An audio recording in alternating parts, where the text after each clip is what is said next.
Success की सबसे खास बात यह है कि वो मेहनत करने वालों पे फिदा हो जाती है। नमस्कार दोस्तों, क्रियांश जी के क्लासेज में आपका स्वागत है। दोस्तों आइए हम लोग भारतीय संविधान से संबंधित महत्वपूर्ण प्रश्नों को जो एग्जाम में पूछे जाते हैं उन्हें देखेंगे। अगर आप पीछे का वीडियो नहीं देखे हो तो आप देख लीजिएगा, प्लेलिस्ट में अवेलेबल है। दोस्तों भारतीय संविधान से संबंधित महत्वपूर्ण प्रश्नों को आप क्या कीजिएगा, लूसेंट ले लीजिएगा या आप एक कॉपी और पेन ले सकते हैं और जो महत्वपूर्ण प्रश्न जो बोर्ड पे लिखे गए हैं इसे आप नोट कर लीजिएगा, क्योंकि प्रश्न यहीं से बनते हैं। बाकी पूरा किताब पढ़ने का कोई मतलब नहीं है और सबसे ज्यादा रिजल्ट जो होता है एवरेज स्टूडेंट का होता है। एवरेज स्टूडेंट क्या करते हैं, यही करते हैं कि वो वही चीज खोजते हैं और पढ़ते हैं जो एग्जाम में पूछे जाते हो और एग्जाम से संबंधित हो। दोस्तों तो आइए हम लोग भारतीय संविधान से महत्वपूर्ण प्रश्न जो भारतीय संविधान की अनुसूचियां हैं इनसे जो महत्वपूर्ण प्रश्न बनते हैं उन्हें देखेंगे। दोस्तों भारतीय संविधान के गठन के समय भारतीय संविधान में 22 भाग, 395 अनुच्छेद और 8 अनुसूचियां थी, लेकिन इसको समय समय पे बढ़ा करके अभी वर्तमान में 12 हो गई है। तो अभी अगर एग्जाम में अगर पूछता है कि भारतीय संविधान में कितनी अनुसूचियां हैं तो 12, और संविधान जिस समय लागू हुआ था उस समय कितनी थी तो 8 हम लोग टिक करेंगे। तो आइए देखते हैं इनसे जो महत्वपूर्ण प्रश्न बनते हैं उन्हें देखेंगे। दोस्तों भारतीय संविधान की अनुसूचियां वर्तमान में कितनी है, 12। जिस समय गठन हुआ था उस समय कितना था तो 8। तो अगर एग्जामिनर पूछता है तो क्या करेंगे, गठन के समय 8 और बाद में 4 जोड़ दिया गया तो अभी कितनी है, 12 अनुसूचियां हैं। फिर इन अनुसूचियों में किसमें क्या क्या लिखा गया है, वर्णन किया गया है, उन्हें हम लोग देखते हैं। प्रथम अनुसूची में क्या किया गया है, भारतीय संघ राज्य एवं उनके घटक केंद्र शासित प्रदेश के बारे में वर्णन किया गया है विस्तृत रूप से। तो प्रथम अनुसूची में भारतीय राज्य एवं केंद्र शासित प्रदेशों के बारे में वर्णन है। उसके बाद दोस्तों द्वितीय अनुसूची इसको कॉन्सेप्ट वाइज में याद करेंगे। दोस्तों जैसे अपने भारत में ये प्रचलन बहुत ज्यादा है कि किसी भी बात में कि पैसा कितना देगा, ये नौकरी करूंगा तो कितना पैसा देगा, मैं ये फॉर्म भरूंगा तो इसमें कितना वेतन मिलेगा। हमेशा वेतन की बात पहले की जाती है और नौकरी और जॉब की बात और जॉब करने की बात, ये सब बाकी बातें बाद में होती है। तो इसी कॉन्सेप्ट में इसको याद कर लेंगे कि पहले किसकी बात होती है, वेतन की बात होती है। पहले किसकी बात होती है, वेतन की बात होती है। तो द्वितीय अनुसूची में क्या होता है कि विभिन्न पदाधिकारियों जैसे राष्ट्रपति, राज्यपाल हो गए, न्यायाधीश हो गए, लोकसभा अध्यक्ष हो गए, उसके बाद राज्यपाल हो गए, इन सभी लोगों, उच्चतम एवं उच्च न्यायालय के इस तरह के जो भी लोग हैं उन सभी लोगों के वेतन के बारे में द्वितीय अनुसूची में वर्णन किया गया है। तो द्वितीय अनुसूची में वेतन, पहले क्या करेंगे ये लोग, वेतन लेंगे। उसके बाद क्या करेंगे, तृतीय अनुसूची में शपथ लेंगे। ठीक है भाई, जब हम वेतन ले लिए हैं और इतना पैसा हमको मिल रहा है तो मैं शपथ लेता हूं कि मैं अब इस काम को करूंगा। तो द्वितीय में वेतन और तृतीय अनुसूची में जब वेतन ले लेंगे तो क्या करेंगे, फिर शपथ लेंगे। उसके बाद चौथी अनुसूची में दोस्तों राज्य एवं संघीय क्षेत्रों से जो राज्यसभा के सदस्य चुने जाते हैं उनके बारे में वर्णन है। राज्यसभा के जो सदस्य चुने जाते हैं उनके बारे में वर्णन है, किस राज्य से कितने राज्यसभा के सदस्य चुने जाएंगे, किस केंद्र शासित प्रदेश से चुने जाएंगे, किससे नहीं चुने जाएंगे। तो राज्यसभा के सदस्यों के प्रतिनिधित्व के बारे में चौथी अनुसूची में वर्णन है। उसके बाद पांचवी अनुसूची अनुसूचित क्षेत्र के अनुसूचित जनजाति के प्रशासन एवं नियंत्रण, अनुसूचित क्षेत्र के अनुसूचित जनजाति के प्रशासन एवं नियंत्रण से संबंधित है। उसके बाद छठी अनुसूची दोस्तों इंपॉर्टेंट है, इसको कॉन्सेप्ट ट्रिक के माध्यम से याद करा देंगे आपको। मेघालय, मिजोरम, त्रिपुरा और असम। मेघालय, मिजोरम, त्रिपुरा और असम के जनजाति क्षेत्रों के प्रशासन के बारे में छठी अनुसूची में लिखा गया है। छठी अनुसूची में लिखा गया है कि मेघालय, मिजोरम, त्रिपुरा और असम क्षेत्रों के जनजातियों के प्रशासन से के संबंध में। तो दोस्तों यहाँ पे क्या होता है कि अक्सर एग्जामिनर क्या करता है, 4 स्टेट है तो एक क्या करता है, बीच में कोई एक दूसरा स्टेट डाल देता है और क्या करता है कि इनमें से कौन नहीं है, भारतीय संविधान के छठी अनुसूची में इनमें से कौन सा राज्य शामिल नहीं है। तो इसलिए इस चारों नामों को हमें याद करना है। इसको याद करने का ट्रिक है दोस्तों, मामा त्रिपुरा आए। मामा छठी अनुसूची लेकर मामा त्रिपुरा आए, छठी अनुसूची लेकर मामा त्रिपुरा आए, छठी अनुसूची लेकर मामा त्रिपुरा आए। तो म से हो गया मेघालय, म से मिजोरम और त्रिपुरा और अ से हो गया असम। तो दोस्तों इस तरह से याद कर लेंगे कि छठी अनुसूची लेकर मामा त्रिपुरा आए। आप 3-4 बार पढ़ेंगे, ये आपके दिमाग में बिल्कुल सेट हो जाएगा दोस्तों। उसके बाद आइए देखते हैं, ये याद रखेंगे मेघालय, मिजोरम, त्रिपुरा, असम ये सभी पूर्वी क्षेत्र के जो 7 सिस्टर्स हैं उन्हीं के राज्य है। तो दोस्तों उसके बाद आइए 7वीं अनुसूची। 7वीं अनुसूची बहुत ही महत्वपूर्ण अनुसूची है जो केंद्र एवं राज्य के बीच शक्तियों का विभाजन करता है। केंद्र एवं राज्यों का के बीच शक्तियों का विभाजन करता है दोस्तों। इसमें 3 अनुसूचियां हैं, इसमें 3 अनुसूचियां हैं, संघ सूची, राज्य सूची और समवर्ती सूची। संघ सूची, राज्य सूची और समवर्ती सूची।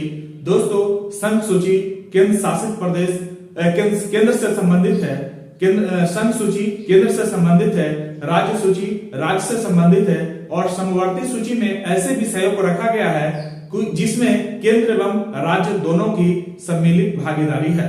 तो दोस्तों इसमें आइए देखते हैं। तो संघ सूची, राज्य सूची और समवर्ती सूची, इसमें 3 सूचियां बनाई गई है। तो संघ सूची में क्या होता है, रेल, डाक, मुद्रा, तार, देश की प्रतिरक्षा, विदेश नीति, युद्ध, शांति एवं परमाणु, ये सभी संघ सूची में आते हैं। और राज्य सूची में स्वास्थ्य, पुलिस, जेल और कृषि। जैसे अभी आप देखे होंगे जब कोरोना आया था तो उस समय जब ज्यादा मौतें हो रही थी तो उस समय केंद्र वाले थे वो बोलते थे ये राज्य सूची का मामला है और राज्य वाले बोलते थे कि ये तो मतलब कि पूरे देश का मामला है। तो ये स्वास्थ्य जो है राज्य सूची का है और कृषि भी राज्य सूची का विषय है और शिक्षा ये समवर्ती सूची यानी और केंद्र और राज्य दोनों की भागीदारी है। तो शिक्षा, बिजली, वन और समाचार। दोस्तों ये अगर संघ सूची केंद्र से संबंधित है, राज्य सूची राज्य से संबंधित है और समवर्ती सूची दोनों से संबंधित है। लेकिन अगर मान लीजिए कि राज्य अगर कोई कानून बनाता है या केंद्र कोई कानून बनाता है तो अगर दोनों का कानून सेम हो जाता है, कोई कानून ऐसा है जो दोनों मिल जाता है तो उसमें संघ का जो है यानी कि केंद्र का जो कानून होगा वो वैलिड माना जाएगा। उसके बाद दोस्तों 8वीं अनुसूची। 8वीं अनुसूची से महत्वपूर्ण प्रश्न बनते हैं दोस्तों। जिस समय संविधान का गठन हुआ था उस समय भारतीय संविधान में कितनी भाषा थी, तो 14। बाद में क्या किया गया, धीरे धीरे संविधान संशोधन के द्वारा 8 भाषाओं को जोड़ दिया गया। तो अभी वर्तमान में कितनी भाषा है, तो 22। दोस्तों यहाँ से प्रश्न ये बनता है कि भारतीय संविधान की किस अनुसूची में भाषा से संबंधित है, तो 8वीं अनुसूची भाषा से संबंधित है। उसके बाद प्रश्न यहाँ से ये बन जाता है कि 14 जो उस समय जब गठन हुआ उस समय कितनी भाषाएं थी भारतीय संविधान में, तो 14। बाद में 8 जोड़ करके वर्तमान में कितनी है, तो 22। उसके बाद 9वीं अनुसूची। दोस्तों प्रथम संविधान संशोधन 1951 के द्वारा 9वीं अनुसूची को जोड़ा गया था, जो राज्य द्वारा संपत्ति का अधिग्रहण कैसे किया जाए उसके बारे में कानून बनाया गया था। दोस्तों इसका एक बहुत ही खास बात है इस अनुसूची में, 9वीं अनुसूची में, कि इसको न्यायालय में अगर कोई कानून इसमें डाल दिया जाता है तो न्यायालय में इसको चुनौती नहीं दिया जा सकता है। लेकिन फिर 2007 में एक संवैधानिक पीठ ने ये घोषणा किया कि अगर मान लीजिए कि भारतीय संविधान के जो मौलिक अधिकार है, भारतीय लोगों के जो मौलिक अधिकार है, अगर उसका हनन हो रहा है तो इस पे न्यायालय में चुनौती दी जा सकती है और इस कानून को बदला जा सकता है। तो दोस्तों 9वीं अनुसूची की खास बात है, इसे न्यायालय में चुनौती नहीं दी जा सकती थी, लेकिन अगर मौलिक अधिकारों का हनन होता है तो 2007 में एक संवैधानिक पीठ ने फैसला सुनाया कि अगर मौलिक अधिकार का हनन होगा तो इसको न्यायालय में चुनौती दी जा सकती है। उसके बाद 10वीं अनुसूची 52वें संविधान संशोधन 1985 के द्वारा दल बदल विरोधी अधिनियम, दल बदल विरोधी, जैसे कि अभी देखते हैं कि नेताजी को अगर टिकट मिल गया किसी पार्टी से तो ठीक है, नहीं तो वो किसी दूसरे पार्टी में जाकर देश का विकास करके ही मानेंगे। तो उसी पे रोक लगाने के लिए क्या किया गया कि 10वीं अनुसूची लाई गई भारतीय संविधान संशोधन में, 52वें संविधान संशोधन 1985 में, कि दल बदल, जो जिस दल में है उसी दल में रहेंगे और कुछ कानून बनाया गया, फिर भी तो अभी वैसा ही हो रहा है। दोस्तों 11वीं अनुसूची पंचायती राज से संबंधित है, जो 73वें संविधान संशोधन 1993, 73वें संविधान संशोधन 1993 में पंचायती राज 11वीं अनुसूची में शामिल किया गया।